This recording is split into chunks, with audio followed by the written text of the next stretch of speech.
Nagda-draft ako ng thesis proposal. Gusto kong pag-aralan yung sakit ni Mama. Gusto kong maintindihan. Gusto kong makatulong. Wala namang naniniwala sa akin. Sabi nila, masyado akong seryoso. Masyadong determinado. Masyadong ambisyoso. Pinagtatawanan nila ako.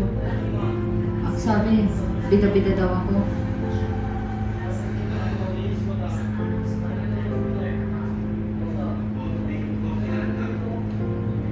Pero anong alam nila?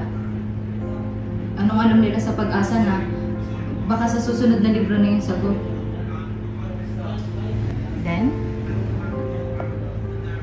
Anong then? What happened next? Pinagpatuloy ko.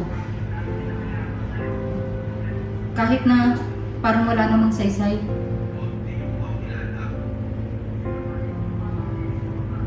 Bakit ka nakangiti?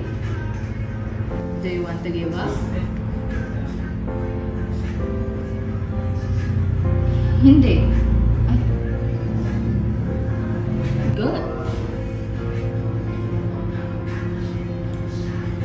Pero bakit ang hirap? But did we make it? Yes. We finished that research even when no one believed in us. We learned to stand our ground even when we stood alone. At kahit ilang beses tayong napagod, hindi tayo sumuko. Talaga? That research you're working on, it's going to help a lot of people. Not just here, but around the world. Ikaw lang ang kailangan maniwala sa sarili mo. Because you're the reason I'm here today. Kahit hindi niya sabihin, alam kong handa na siya. Napagtanto ko, bawat sakit, bawat pag-aalangan, at bawat gabing hindi nakakatulog, may saysay palang tunay. Narito tayo sa sangandaan ng noon at ngayon, ipinagdiriwang ang ating tagumpay at misyon.